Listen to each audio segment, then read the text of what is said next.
अस्सलामु अलैकुम वरहमतुल्लाहि वबरकातुहू। अल्हम्दुलिल्लाहि रब्बिल आलमीन वस्सलातु वस्सलामु अला सय्यदिल अंबियाइ वल मुरसलीन व अला आलिहि व सहबिहि अजमईन, अम्मा बाद। हज़रात, आज की नशिस्त का मौजू है वो कौन कौन सी चीज़ें हैं जिससे रोज़ा टूट जाता है। ऐसी 7 चीज़ें हैं जिनको करने से एक रोज़ेदार का रोज़ा बातिल हो जाता है, टूट जाता है, ख़राब हो जाता है। नंबर 1 जमा करना, हम बिस्तरी करना। नंबर 2 मुश्ते-ज़नी करना। नंबर 3 खाना पीना जानबूझकर। नंबर 4 वो चीज़ें जो खाने के मायने में आती हैं, खाने के मुतरादिफ़ हैं। नंबर 5 सेंगी और पोछना लगवाना। नंबर 6 जानबूझकर क़य करना। और नंबर 7 हैज़ व निफास का खून आना, जो औरतों के लिए ख़ास है। पहली चीज़ जो सबसे बड़ी और अहम चीज़ है रोज़ा को तोड़ देने वाली, ये सबसे बड़ी चीज़ है, यानी रमज़ान में रोज़े की हालत में मियाँ और बीवी दोनों आपस में हम बिस्तरी कर लें और जिमा कर लें, इससे रोज़ा भी टूट जाएगा और इस रोज़े की रमज़ान के बाद उन्हें क़ज़ा भी करनी पड़ेगी और साथ साथ में उन्हें अल्लाह से तौबा और इस्तिग़फ़ार भी करना पड़ेगा और आइंदा ये काम ना करने का अज़्म और इरादा करना पड़ेगा, पुख्ता और मुकम्मल इरादा करना पड़ेगा।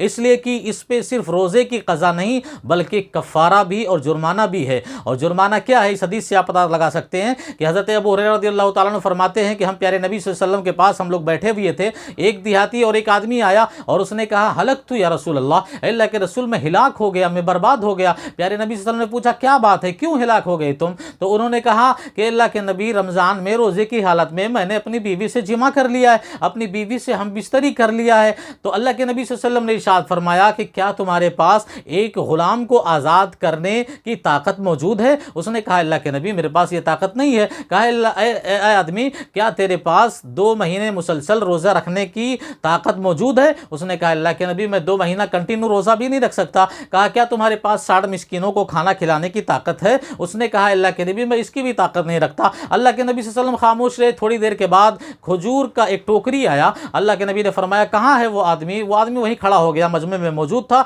और उसने कहा, अल्लाह के नबी, मैं यहीं मौजूद हूँ। आप सल्लल्लाहु अलैहि वसल्लम ने फरमाया, ये लो खजूर की टोकरी और ले जाओ, गरीबों में तकसीम कर दो। उसने कहा, अल्लाह के नबी, इस सोसाइटी में मुझसे बड़ा फ़कीर कोई नहीं है, मुझसे बड़ा गरीब कोई नहीं है। अल्लाह के नबी सल्लल्लाहु अलैहि वसल्लम ने उनकी ये बात सुनकर हंस पड़े। आपके दंदाने मुबारक, दांत मुबारक दिखाई देने लगे। आप सल्लल्लाहु अलैहि वसल्लम ने फरमाया, ठीक है, ले जाओ, खुद खा लो, अपने घर वालों को खिला दो। तो मालूम ये हुआ कि ये काम करने से रोज़ा टूट जाएगा और क़ज़ा भी करनी होगी, तौबा इस्तिग़फ़ार भी करना पड़ेगा और ऊपर से उसे कफ़ारा और जुर्माना भी देना होगा और उसका कफ़ारा इस हदीस के अंदर बयान कर दिया गया है। हाँ, एक बात ये भी याद रखा जाए कि अगर शौहर ने बीवी से ज़बरदस्ती उसे मजबूर किया हो जिमा और हम बिस्तरी करने पर, तो यहाँ पर कफ़ारा सिर्फ शौहर देगा। लेकिन और शौहर और बीवी दोनों खुशी रज़ा बेरज़ा दोनों जिमा किए हुए हैं और हम बिस्तरी किए हुए हैं, तो इस हाल में दोनों को कफ़ारा देना पड़ेगा। इसी तरह मुश्ते-ज़नी करना, यानी अपने हाथों से प्राइवेट पार्ट को, अज़्व तनासुल को, अपने ज़कर को हरकत दे देकर मनी का इखराज करना, मनी का गिराना, इससे इंसान का रोज़ा टूट जाता है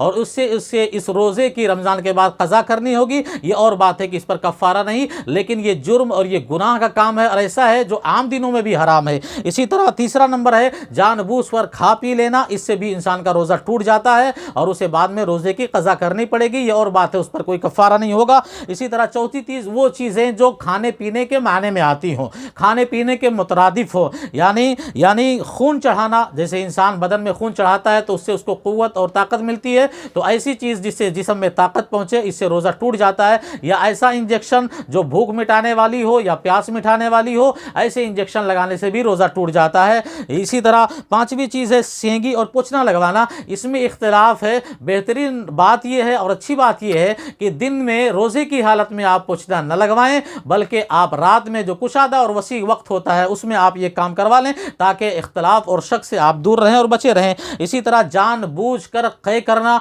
उंगलियां डालकर, या ऐसी चीज़ें सूंघना या ऐसी चीज़ें नाक में डाल लेना जिससे आपको ये मालूम है कि क़य हो सकती है, तो इसको बोलते हैं दानिस्ता तौर पर आमदन क़य करना। और आमदन और जानबूझ कर क़य करने से आपका रोज़ा टूट जाएगा, आपको बाद में इस रोज़े की क़ज़ा करनी पड़ेगी और बात है, इसमें कफ़ारा नहीं होगा। इसी तरह हैज़ व निफास का खून आना, औरत को जब हैज़ का खून आ जाए या विलादत के वक्त निफास का खून आ जाए, तो ऐसी हालत में प्यारे नबी सल्लल्लाहु अलैहि वसल्लम ने औरतों को रोज़ा रखने से मना किया है और नमाजें भी पढ़ने से मना की हैं। ये और बात है कि रोज़े की क़ज़ा उसे रमज़ान के बाद पूरा करना पड़ेगा, पर नमाज की की क़ज़ा उसे नहीं करनी पड़ेगी। अल्लाह तबारक व तआला से दुआ है कि आलमीन हमें रोज़ों की हिफाजत की तौफ़ीक़ अता फ़रमाए और उन चीज़ों से बचने की तौफ़ीक़ अता फ़रमाए जिससे हमारा रोज़ा फ़ासिद हो, बातिल और ख़राब हो जाता है। वस्सलामु अलैकुम व रहमतुल्लाहि व बरकातुहू।